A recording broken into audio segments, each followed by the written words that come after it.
The story of the Samsung Galaxy S24 centers around artificial intelligence, namely, the suite of AI-powered features Samsung has introduced to all three phones in its S24 lineup. It's understandable as AI is new and buzzy, and the Galaxy AI capabilities at the heart of the Galaxy S24 are actually practical and polished. But to focus exclusively on Galaxy AI is to do the Galaxy S24 a disservice. Yes, the hardware tweaks and enhancements aren't terribly groundbreaking, not that it's easy making significant changes to a phone this well established. But the changes Samsung does make are important, improving upon an already stellar display while also tackling a long-standing complaint about the most compact model in its flagship lineup. You won't spot too many differences between the Galaxy S24 and Galaxy S23. It nudges aside in the lineup of best Samsung phones. The screen and back panel on the S24 are both flat and are joined by metal side rails, but the phone has adopted a unibody-like design that blends all the separate panels together brilliantly. Samsung continues to make the S24 out of aluminum. Titanium is reserved for the Galaxy S24 Ultra, as is the more durable Gorilla Armor Glass for the Ultra's display. Still, Galaxy S24 counts on Gorilla Glass Victus 2 to be tough enough, and it offers IP68 water resistance, so don't worry about dropping the phone in the drink. The biggest design change to the Galaxy S24 involves the bezels. They are smaller than before, which allows the new phone to offer a slightly bigger screen than the S23 without noticeably changing the dimensions of the phone. Even with 6.2-inch display, the Galaxy S24 remains as compact as its predecessor.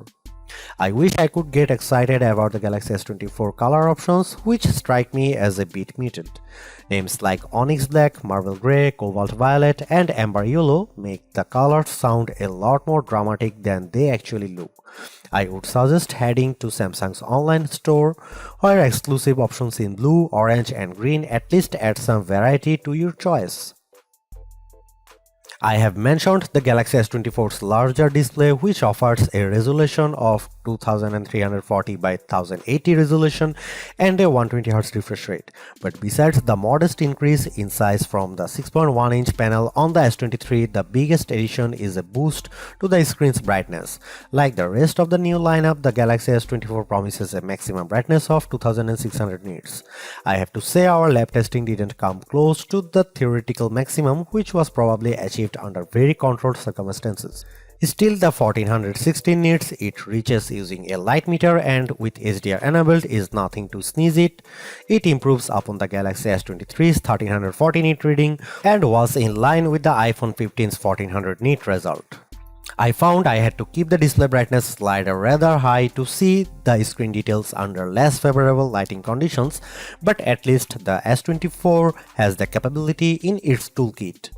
A trailer for the Ministry of Our Gentlemanly Warfare on YouTube looked pretty dark in some scenes, though I suspect that's a Guy Ritchie problem and not a Samsung one. Streaming under pressure on Netflix produced bright crisp images of the US women's soccer team in action. The Galaxy S24 recreates more colors than the iPhone 15's display does using both the sRGB and DCI-P3 spectrums. Apple's screen is a bit more accurate though, with a delta E rating of 0.18 to the S24's 0.22 with the display in its default vivid mode. Any discussion of the Galaxy S24 is going to revolve around the Galaxy AI features that Samsung has added to the phone in an attempt to make artificial intelligence a centerpiece on its mobile devices going forward. To that end, Galaxy S24 owners have reason to cheer. The same features available on the Galaxy S24 Ultra are also present on this device, which is now $500 cheaper than the Ultra. In other words, you don't have to pay up to access Galaxy AI.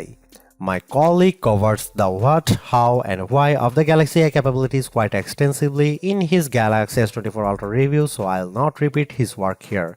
I do want to share my key impressions of each of the features though, starting with the most intriguing Live Translate, which promises real-time translations for 13 different languages when you are on a phone call with someone speaking in a different tongue.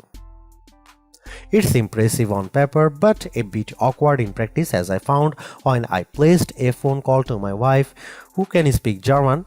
Live translations weren't always accurate, and I am not sure how much of that can be chalked up to her accent. She is not a native German speaker, and how much is because Live Translate seems to falter with casual conversation tones. It is pretty clear that the delay between when someone speaks and when the translated speech appears on your phone screen and in your ear is something that takes getting used to. I am far more impressed with what Galaxy AI brings to the Notes app on the Galaxy S24. The AI features in Notes can auto-format the notes you quickly jot down into something that's not only easier to read but also pleasing to the eye. I was especially delighted to see that you get multiple options for notes formatting, so you can pick the one that looks the best to your eyes. I took some quick notes on all the things that I had to do for the coming week. It's quite an extensive list, and Note turned it into a bulleted list. The app's auto summary feature produces a very accurate summary that boiled down what I had to do on each given day. It's a toss-up on whether Notes or Circle to Search is the most polished Galaxy AI features. Circle to Search does exactly what its name implies. If you see something in any app that catches your fancy, just long press the home button at the bottom of your screen. A message will pop up telling you to circle or tap on what you want to search, and the results will appear in an overlay at the bottom of your screen, so you don't have to leave the app you are currently in. Circle to Search works in any app. I have used it just as easily in Gallery as I have in Chrome, and while it works best with photos, I have found that circling text produces results too. I used the latter method to circle Mean Girls on a movie theater marquee to look up information about the movie. For example, Circle to Search is currently geared a little too much to e-commerce for my taste. The first search results you get are usually invitations to buy what you have circled, but this is still a pretty powerful use of AI. Two other Galaxy AI features, Chat Assist and Samsung's Voice Recorder app, feel like works in progress. The Chat Assist feature also supports on-the-fly translation for those times when you need to text in another language. A more shrug-worthy feature has the AI suggesting ways to rephrase the tone of your text for your different audiences. Texts for your friends as opposed to a text you send to your boss. Maybe I don't text enough or my replies tend toward the monosyllabic, but I have never really struggled to find the right wording for a text message. That part of Chat Assist feels like a solution in need of a problem. The voice recorder capabilities use AI to recognize when different people are speaking, transcribe the recordings into text, and even provide a summary of that recording. Transcripts and speaker recognition can be hit or miss. My wife and I recorded a dramatic reading of the courtroom scene in A Few Good Men, and the AI often ran our different lines together. Transcripts have more than a few errors, with the most common mistakes being new sentences starting anytime a speaker pauses.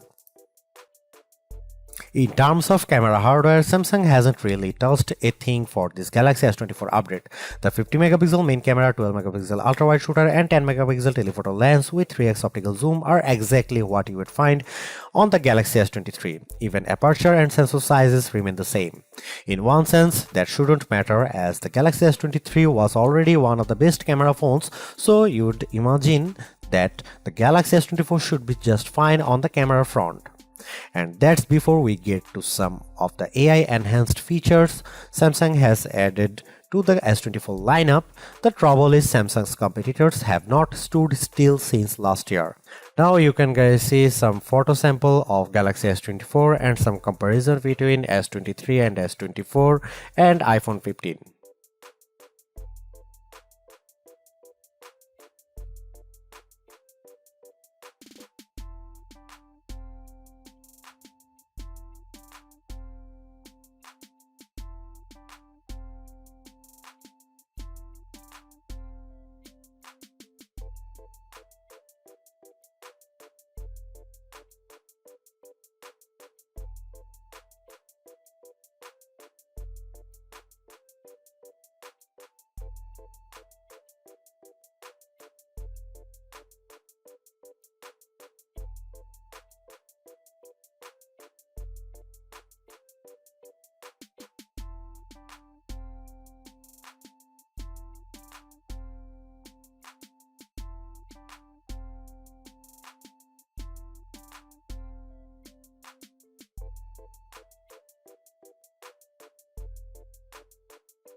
Samsung's Galaxy AI capabilities are also on display when it comes to editing the photos captured by the Galaxy S24. Editing tools essentially take two forms: edit suggestions and generative edits. Edit suggestions take a little bit of digging to find. In the Gallery app, select the photo you want to tweak or tap the details icon. If Galaxy AI detects that there are improvements to be made, it will list proposed edits that you tap to accept. Common suggestions include removing shadows and adding a background blur. I had mixed results with suggested edits. An image of the bowls in the window of a store had some visible reflections that I wanted to remove, and the Galaxy AI tool did detect them. I just don't think it did a good job of removing them entirely, as I still see some glare in the photo. A more promising result was when I had edit suggestions to remaster a nighttime photo of me that looked pretty dark. The suggested edits tool brightened the background, which made the entire picture look more visible even if the lighting seems a bit unnatural to my eye. Generative edits will be familiar to anyone who has used the Magic Editor feature on the Pixel 8. Here you can move around and resize objects, and generative AI is put to work fixing the background so that everything looks natural in the end. Photos altered with generative AI receive a watermark plus a designation in the new images metadata. I had my best luck with generative edits when I used the feature to remove objects. Some plant leaves obscured the front of a pig statue that I photographed, so I erased them completely to the point where you wouldn't know they had ever been there in the edited version. I have saved the best Galaxy AI image editing tool for last, the ability to turn videos you have shot with the Galaxy S24 into slow motion videos. This means you don't have to fiddle around with slow motion settings when capturing video. Just get your footage and adjust things after fact. Converting a video to slow motion couldn't be easier. You preview the effect by pressing and holding on a video and the Gallery app to see what it looked like. If you like what you see, tap the edit icon followed by an adjust the speed option. You even have tools to set beginning and end points for when the slow motion effects kicks in, which I used for the above video of my daughter practicing her jitters. If the Galaxy S24 phone had performed just a shade or two better against the iPhone 15, I would have declared this model as the entry-level flagship phone to get. As it stands, this is still one of the best base model Galaxy S phones I have ever used, delivering a lot of value for $800. While the AI features are welcome additions, they are only part of what makes the Galaxy S24 so impressive. It's the bigger, brighter screen, longer lasting battery and stellar performance that make the phone device well worth getting, with Galaxy AI a nice add-on. Because the cameras haven't changed that much, I don't think anyone with last year's Galaxy flagship needs to concern themselves with upgrading. And perhaps even Galaxy S22 users can get one more year out of their device. Anyone with an older Galaxy flagship should run not walk to their nearest retailer to grab this new model. Perhaps the most impressive thing about the Galaxy S24 is the serious lack of FOMO you'll have if you opt for this phone over one of the more expensive models. Yes, the Galaxy S24 Ultra has the more impressive camera setup, but with the same Galaxy AI features and battery and performance improvements of its own, the Galaxy S24 is a worthwhile flagship in its own right. Thanks for watching. See you in the next one.